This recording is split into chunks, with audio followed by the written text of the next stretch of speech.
لقد آتينا موسى وهارون الفرقان وضياء وذكرا للمتقين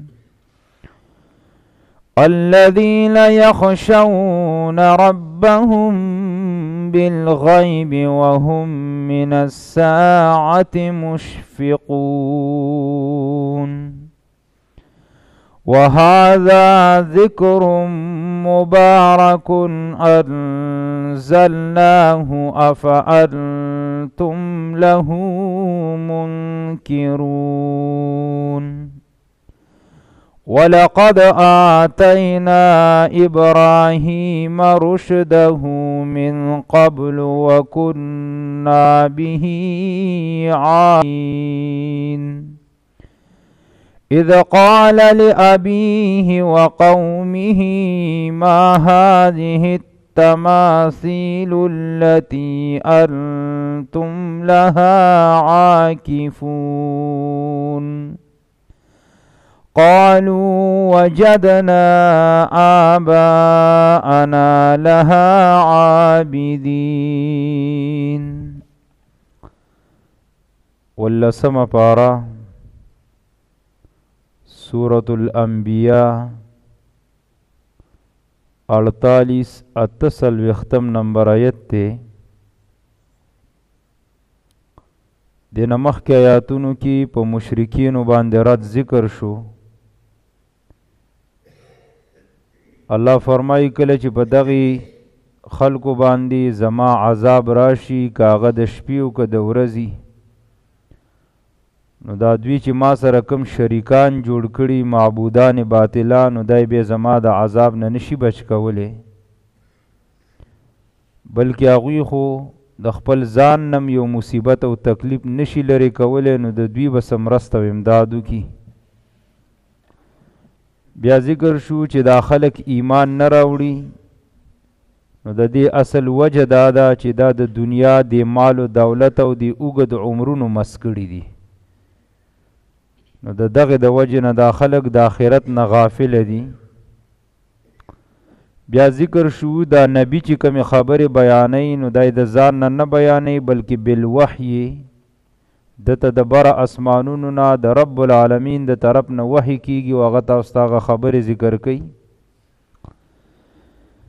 بیا ذکر شو الله رب العالمین فرمای چې دا خلق خو په دنیا کې دا مشرکان کافران خلق د حق دعوت ته غوږ نږدي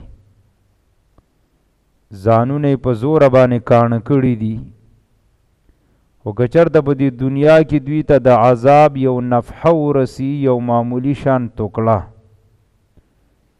نو بیا دوی ډیر ارمان کوي او وی چې یا ویلنا انا كنا ظالمین تبعی د موږ لره یقینا موږ ظالمانو. لیکن په داسې وخت کې بیا اقرار توبی استل په حالت د زنکدن کی په عین عذاب کی دا فایده نه ورکي. بیا الله رب العالمین ذکر کړل چې کله ورځ د قیامت شي نو زبه تله د میزان قائمومه تله د انصاف موازین القسط لیوم القیامه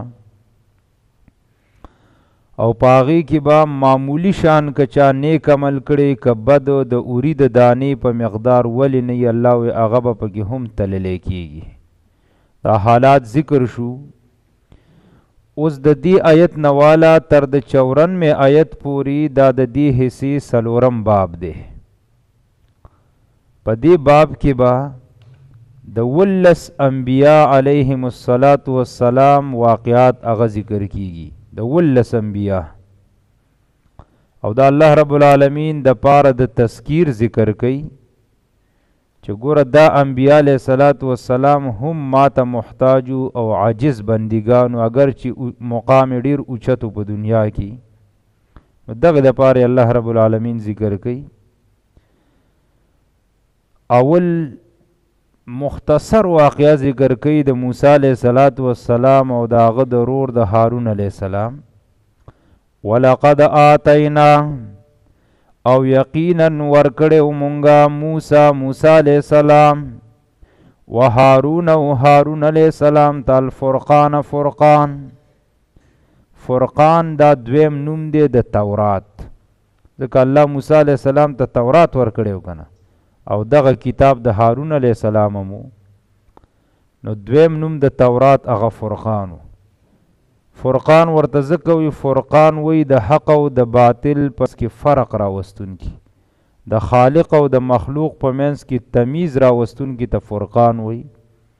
او زمونږ د قرآن کریم هم یو نوم دا دی، دویمه پاره کې تیر شوي شهر رمضان الذي انزل فيه القرآن هدى للناس وبينات من الهدى والفرقان.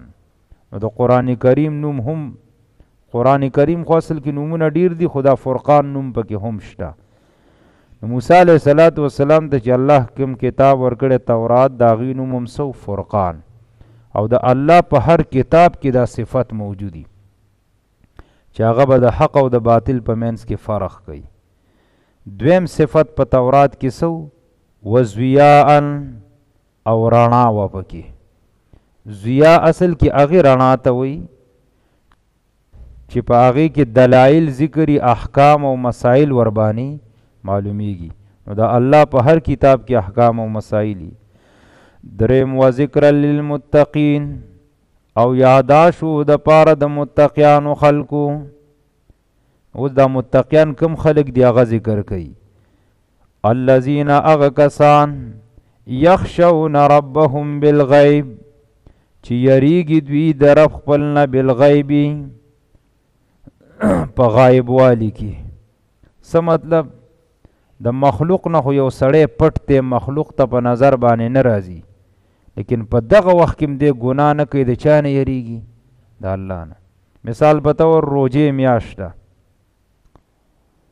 او یو سړی په داسې علاقه کې دی چې بالکل هیڅ وکیم نینی او دی ښه وږی دی یا ښه تږی دی او دی بیا هم دا روجه نه ماتوي، وایي که څوک مې نیني نو الله هم یې کنه.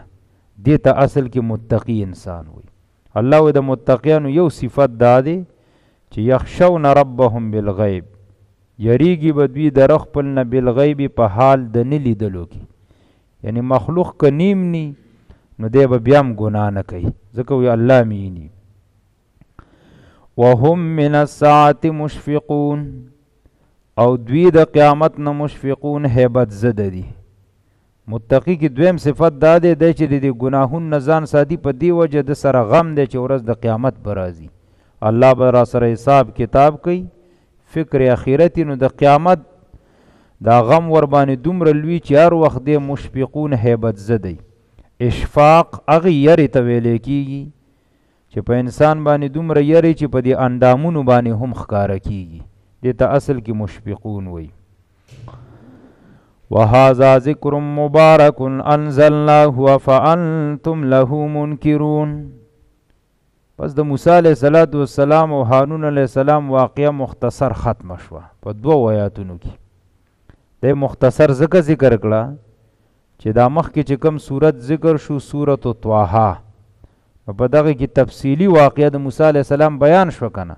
نو دی وجه دلته به تفصیل ته ضرورت نشته، نو هلته لنډه تفصیلی تیره شو، نو بدلته مختصر راوړه او صرف دا خبره پکې ذکر کړه چې الله موسی علیه السلام او هارون علیه السلام ته داسې کتاب ورکړو چې هغه فرقان او هغه رڼا وه او هغه د متقیانو دپاره لوی یاداشو. بس د هغه تورات صفات یې پکې ذکر کړل.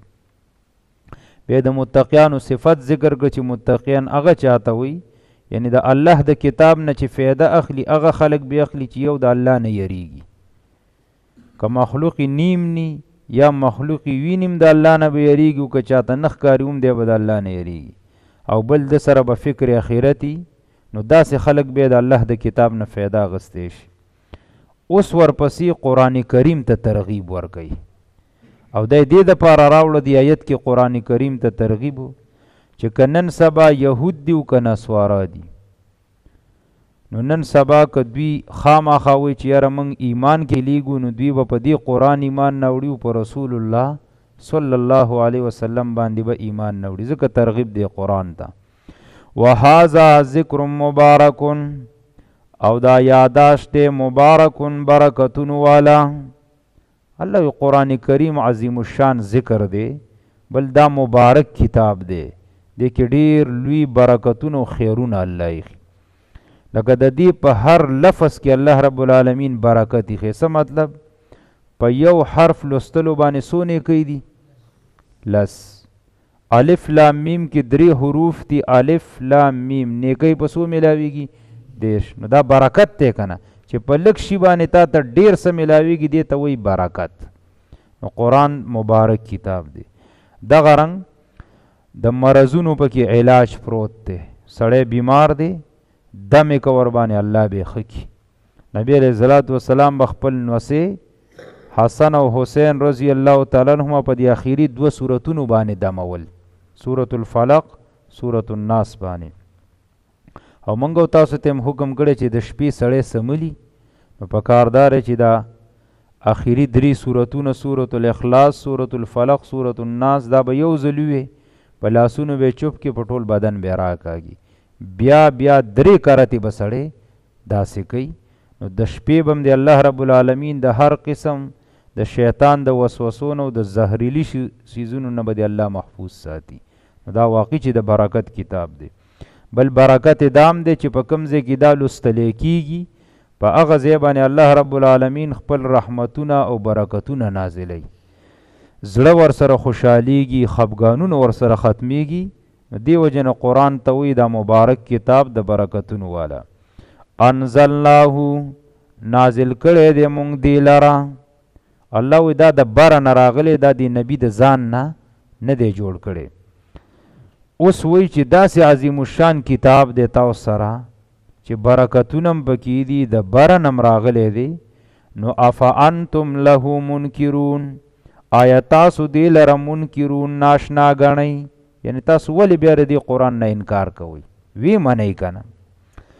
ولقد آتینا موسی وهارون الفرقان، یقینا ورکړو موږ موسی علیہ السلام ته او هارون علیہ السلام ته فرقان، وضیاء وذکرا للمتقین، او رڼا او یاداشو د پاره د متقیانو. الذین اغا کسان یخشون ربهم بالغیب، چې یریږي دوی در خپلنا بالغیب په غایب والی کی. وهم من الساعة مشفقون، او دوی د قیامت نه هیبت زدی. وهذا ذکر مبارک انزلناه، او دا قرآن کریم یاداشت دی برکتونو والا کتاب دی نازل کړی دی مونږه دا. افانتم له منکرون، آیا تاسو دی لرا ناشنا ګڼئ یعنی انکار ته کوئ. اوس د دې آیت نه تر د 73 آیت پورې تقریبا چې دا 30 آیاتونه جوړیږي. په دې 30 آیاتونو کې الله رب العالمین واقعا ذکر کوي د ابراهیم علیه السلام. ما درته وی د سو انبیاء علیه السلام واقعات به وګورئ راځي. ولس 2 ذکر شو موسی او هارون، دا و دریم نبی دی ابراهیم علیه السلام، او د واقعا ذکر کیږي په 30 آیاتونو کې. 73 آیت پورې به دا واقعا چلیږي. په دې کې به ذکر کوي چې ګوره ابراهیم علیه السلام خپل پلار ته خپل قوم ته دعوت د توحید ورکړي او د شرک نه منع کړي دي. بیا په دې کې به ذکر کوي چې ابراهیم علیه السلام د الله د دین د خاطر ډیر ځان کړول او لوی قرباني ورکړي، تر دې چې قوم را لګېدل او دی ورته گزار کړي دي. او الله رب العالمین په هغه ور کې د صحیح سلامت او بچو ساتل. اشاره د دې خبرې ته چې د حق دین د خاطر که در باندې سخت رااله نو خیر دی، صبر نه به کار اخلي، خو مسله حق مسله چې دا به خلکو ته رسې دا به پټې نو. دی اول آیت کې الله رب العالمین د ابراهیم علیه السلام صفت ذکر کړي. ولقد آتینا ابراهیم، او یقینا ورکړو موږ ابراهیم علیه السلام ته رشده هدایت داغو. رشد نه مراد پوهه د دین ده. الله ابراهیم علیه السلام ته موږ پوهه د دین ورکړي و.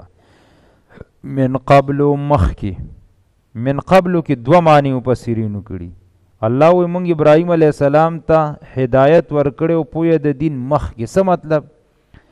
یو تفسیر پکې دا دی یعنی د موسی علیه السلام او د هارون علیه السلام نه مخکې دته دا پویه ورکړې وه، ځکه چې ابراهیم علیه السلام د موسی او د هارون علیه السلام نه ډېر مخکې تیر شوی دی، نو من قبل بیا دا معنی شوه.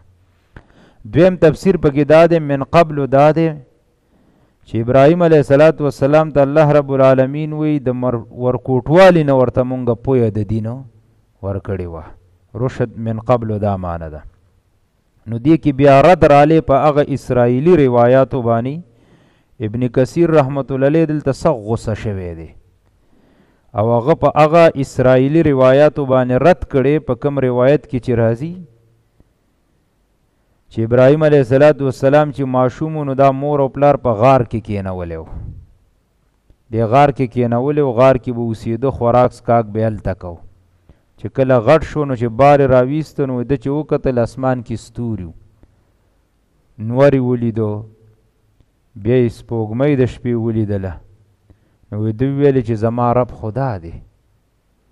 وی بیا یې وروستو خپله رجوع الله رب العالمین ته برابره کړه. ابن کثیر رحمت الله علیه دا ټول غلطی خبرې دي، ځکه غلطی دي د دې آیت خلاف دي. الله وی ما ابراهیم علیه السلام ته پویه د دین ورکړو من قبل، یعنی د مخکې نه، د اول نه، د ابتدایي وخت نه مې ورته پویه د دینو دا ورته ورکړې وه. نو د یو نبی په شان کې سړی داسې خبره چرته نشي کولی. نبی د نبوت نه مخکې د ګناه نه پاک او د نبوت نه پسم معصومی د هر قسم ګناه نه پاکی. نو الله وی د ابتدا نه ماده ته رشد ورکړو. او کم چې سورة الانعام کې تیر شوي دي چې ابراهیم علیه السلام نور سپوږمۍ او د قمر د دې په باره کې ویلي چې اهذا ربی، دا زما رب کېدی شي، نو هغوی د شک په بنا نه دی ویلي، هغوی په طور د حجت په قوم باندې ویلي چې مړه تاسو دې ته رب وایي، دې ته زه رب ویم، دا زما رب کېدی شي. دا مطلب نه چې ابراهیم علیه السلام باغې ته رب وي، هلته موږ تفسیر ذکر کړو. وکنا به عالمین، او یو منگا په حال د ابراهیم علیه السلام باندې عالمین پوهه لرونکي. الله وی منږ ته دې معلوم دی، زه ډېر ښه پېژنمه، ځکه مې وله رشد او پویه د دین مې وله ورکړې ده. کم سړی چې سړي ته ښه معلوم وي هغه ته ښه عهده ورکوي که نه. الله ابراهیم علیه السلام ما ته ښه معلوم و، ځکه مې وله اوچت مقام ورکو. ولقد آتینا ابراهیم، او یقینا ورکړی مونږ ابراهیم علیه السلام ته رشدو هدایت داغه من قبل مخکی. وکنا به عالمین، او یو منگا په حال د ابراهیم علیه السلام باندې پوهه لرونکي. اوس دې بل آیت کې ذکر کوي ابراهیم علیه السلام دعوت شروع کو. نو د ټولو نه اول دعوت ابراهیم علیه السلام خپل پلار ته کړی دی. ګوره دې نه دا معلومه شوه چې که پلار دې په غلطه باندې و او د ګناه په کار کې اخته و، نو زوی به دا نه وي چې مړه پلار مې دی، پلار ته به زه اوس څنګه خبره کوم. نه، دا د پلار سره احسان دی چې دا بچی راولګي او دا غلطې نه سمې لارې ته راواړئ. ستا پلار دی هغه په قبرونو باندې ګرځي او په باباګانو پسې ګرځي او مړ دی په دې پسې چې چېرته یې ګورې نو بس د قبر خوا کې پروت او یو زیارت او مزار نه پرېږدي، هلته ګرځي، حاجتونه ته غواړي، دعاګانې ته غواړي. او بچی چې کم دی هغه صحیح عقیده د توحید موحد دی، نو په ده لازم دی چې را دی خپل پلار ته به څه کوي، نصیحت به کوي. دا اصل کې د پلار سره یو احسان دی، دا به ورسره کې. ځکه ابراهیم علیه السلام پلار ته هم ویلي دي او ورسره و قومه خپل قوم ته هم ویلي. د ابراهیم علیه السلام پلار غټ بت پرست انسان و، بوتان به جوړولم، کاروبار به هم کو، په خپله به ورته سجدې لګولي، او قوم چې کومو هغه هم بت پرستو. نو دې وجې نه دعوت یې وله ورکړی. اذا قال لابیه، کله چې ویل ابراهیم علیه السلام پلار خپل ته، پلار نوم یې څه آزر، وقومه یو قوم خپل ته، ما هذه التماثیل، څه دلیل دی د دې شکلونو، التي هغه انتم لها عاکفون چې تاسو هغې لره همیشه عبادت کوئ. تماثیل جمع د تمثال ده. تمثال په عربی کې تصویر ته وایي، شکل ته وایي. کاغه د زیروحي او که د غیر زیروحي، خو چې شکلونه پکې جوړ شوي، کاغه تصویران دي، دا پټوان وغیره چې ورته وي، کاغه بوتان دي، که د لرګي نه که د کاڼي نه که هر څه نه جوړې دي، ته اصل کې عربۍ کې تماثیل لفظ ورته وي، شکلونه. نو بیا مفسرینو ذکر کړي، خاص کر تفسیر سراج المنیر خطیب شربینی هغه ذکر کړي دي، و د ابراهیم علیه السلام د قوم دغه وخت کې 72 بوتانو 72، وی بعضې پکې د سرو زرو نه جوړو، بعضې د سپینو زرو نه و، بعضې د قلعي نه جوړ کړي و، بعضې د تانبې نه و، بعضې د لرګي نه و، بعضې د کاڼو نه و، قسمه قسم بوتان به جوړ کړو. بیا 2 قسمه شکلونه بوتانو له ورکړو. یو قسم هغه بوتانو چې هغه یې د ستورو په شکل جوړ کړو، څنګه چې دا بره ستوري، بعضې پکې د نور په شکل و، بعضې پکې د سپوږمۍ په شکل و، بس دې ته به دوی عبادت کو، سجدې به ورته لګولي. دویم قسم وایي هغه بوتانو چې هغه د بزرګانو، نیکانو، صالحانو خلکو په شکلونو باندې جوړ کړو، نو هغې ته به عبادت او بندگی به ورته کول. ابراهیم علیه السلام د خپل پلار ته او د قوم ته ویلي چې ما هذه التماثیل، هذه معنی دا نه ده چې دا څه دي، هذه معنی ده په څه دلیل سره تاسو د دې شکلونو عبادت کوئ. هذه معنی دلته دلیل تپوس ته کړی دی. انتم چې تاسو لها دی لره عاکفون، همیشه عبادت کوونکي. عاکف اصل کې هغه چاته وي چې دې ځان په یو ځای کې د عبادت دپاره بلکل څه کې پابند کی. لکه دې روژه کې چې کینی هغې ته څه وایي؟ اعتکاف ورته وایي که نه، هغه هم د دې نه دی هغه لفظ اعتکاف. اعتکاف ته اعتکاف وایي په دې وجه باندې معتکف ورته وایي څوک چې اعتکاف ته ناست دي، چې هغه هم هلته ځان څه کړی؟ پابند کړی که نه. نو دوی به هم څه چل کو؟ د دې بعضې مفسرینو د دې معنی کړی د عاکفون منجوران، او صحیح معنی ده. منجور هم چاته وایي چې هغه ټول عمر د بابا د قبر په خوا کې ناست دي، په د دې مزار نه دی بار ډېر وځي نه که نه به دقل ته دیری. ابراهیم علیه السلام ورته چې دا تاسو څه شی، څه دلیل دی په دې باندې چې دا شکلونه هم جوړ کړي دي، د دې نه هم ځان نه منجوران جوړ کړي، عبادت هم ورته کوئ، حاجتونو کې رامدد شم ورته وایي، تاویږئ، طوافونه هم ته کوئ، مال او په دې باندې دلیل لا کوئ. اذا قال لابیه، کله چې ویل ابراهیم علیه السلام پلار خپل ته، وقومه او قوم خپل ته، ما هذه التماثیل، څه دلیل دی په شکلونو باندې، التي هغه انتم عاکفون چې تاسو هغې لره همیشه عبادت کوئ. قالوا وجدنا آباءنا لها عابدین، قال لقد كنتم وآباؤكم في ضلال مبين. نو چې دته کله د دلیل تپوس وکړو، نو مشرک سړي سره خو دلیل نه وي که نه، سوا د یو خبرې نه چې اوس هم دا باطل پرست خلک دا دلیل پیش کوي، او هغه وخت کې ابراهیم علیه السلام تم پیش کو. قالو اویل ورته دی قوم، وجدنا آباءنا، مندلی دی مونږه پلاران خپل، لها عابدین، دی لره عبادت کوونکي. دلیل لا سره نشته، خو به زمونږ پلاران هم دا کار کړی، موږ هم څه کوو.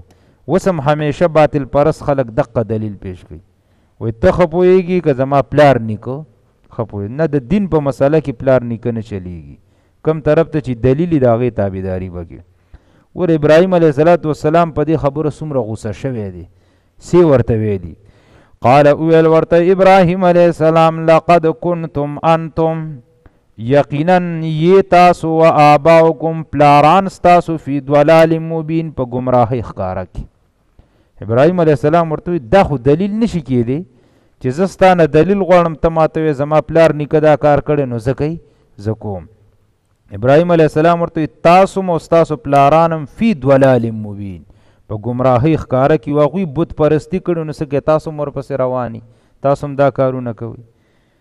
نو چې دا جواب یې وله ورکړو، نو قوم ورته ویلي چې ښه تا سره څه دلیل دی، ته خو زمونږ نه دلیل غواړې، مونږ خو درته پلار نیکه پیش کو، خو تا سره څه دلیل دی؟ آیا تا سره څه دلیل شته دی حق که نه؟ ته مونږ پسې هسې ټوقې کې. قالو اویل ورته دوی، یا جئتنا بالحق، آیا راوړی دی تا حق، یعنی تا سره څه دلیل شته، ته په دلیل راغلی. ام انت من اللاعبین یا ته ټوکو ام انت یا یت من اللاعبین د ټوکو کوونکو نه. ابراهیم تا سره کس دلیل تی مونږ ته پیش کا او کنه نو بیا مونږ پسې ټوخي وغیرہ مکه مونږ پسې مخانده نو هغه څه خو دلیل وکنه.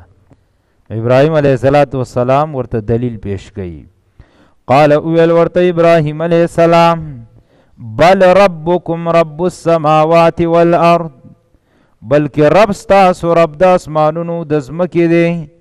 الذي اغذات فطرهن چې دا اول ځل نه پیدا کړي د ځمکه او اسمانونه.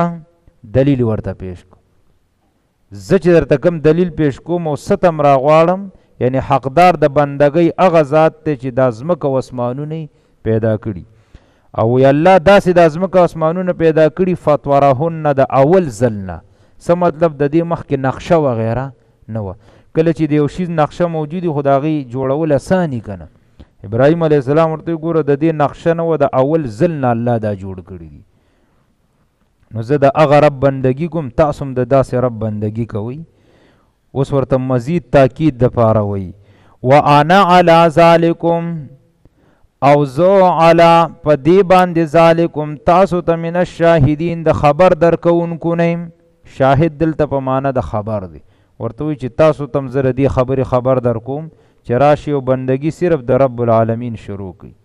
وروستو وله بیا دمکي ورکوي او په قسم سه ورته وایي چې دا بوتان بدله زه څه کومه دا بدله ماتوم او بیا وله توکړي توکړي کړي بیا هغه ظالمان ورته غذاري.